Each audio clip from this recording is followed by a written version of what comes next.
La 39e édition de la Journée nationale de l'arbre a été commémorée le 2 juin 2023 par BizONG.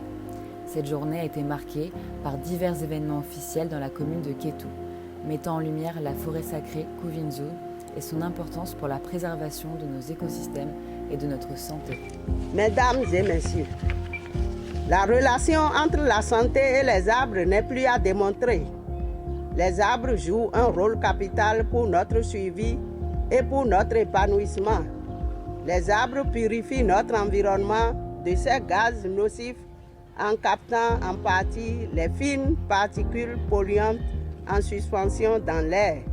Ils produisent l'oxygène qui participe au bien-être des êtres vivants.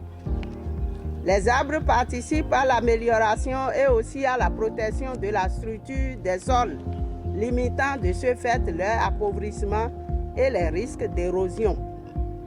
Ils participent au cycle de l'eau en réduisant les risques d'inondation.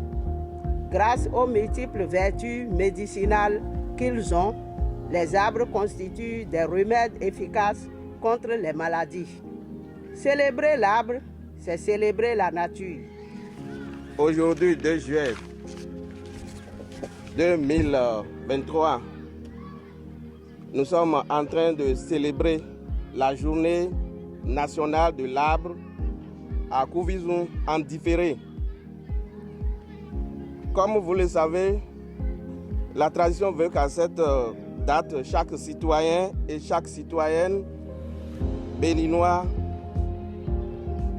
et béninoise mettent en terre au moins un plan. Pour essayer de faire en sorte que les terres, on puisse continuer à les vendre.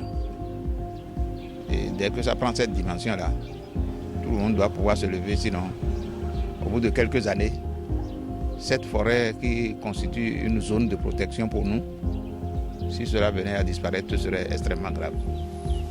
La forêt sacrée de Kuvinzu possède une richesse naturelle extraordinaire, ce qui contribue à la stabilité de son écosystème. Cette journée offre une occasion unique de réfléchir aux défis de la conservation de la nature et de renforcer notre engagement envers un avenir plus durable.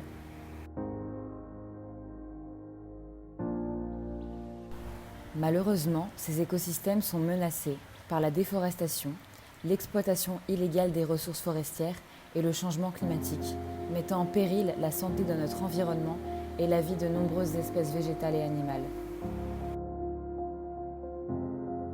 C'est l'occasion pour la population de prendre conscience de leur rôle en tant que gardien de l'environnement et d'agir. Cette journée a également été marquée par l'ouverture officielle d'un centre d'accueil et d'information à l'organe local de gestion, afin de mettre en place des mesures de protection et de conservation des ressources de cette forêt.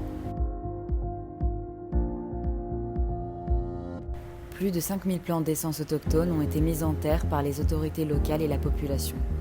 La plantation d'arbres revêt une importance cruciale pour la durabilité environnementale. Il est essentiel que les initiatives prises lors de cette journée nationale de l'arbre se poursuivent tout au long de l'année.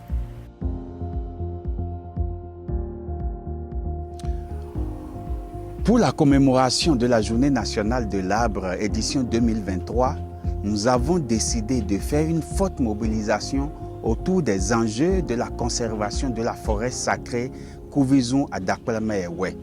C'est l'une des plus grandes, sinon la plus grande forêt sacrée du sud du Bénin, avec 740 hectares. Mais comme vous le savez si bien, tout comme les autres écosystèmes forestiers du Bénin, cette forêt est fortement dégradée et continue de subir les assauts incessants des populations et des populations indélicates. Donc nous avons décidé aujourd'hui, avec le préfet des départements du Plateau, tout le conseil communal de Kétou, les palais royaux de Adakwalamewe et les populations, de nous asseoir et de discuter encore des enjeux et agir. Agir, c'est de mettre 5000 plants autochtones en terre dans la forêt, les suivre pour qu'elles grandissent et pour qu'ils grandissent et de commencer cette campagne de reboisement à partir de cette année Et avec cette forte mobilisation, j'ai foi, nous avons foi, mon équipe et moi, que nous arriverons à préserver ce joyau du sud du Bénin qu'est la PAC de Kouvizoun-Adapamewé, non pas seulement pour l'environnement, mais aussi pour les services écosystémiques qu'il produit.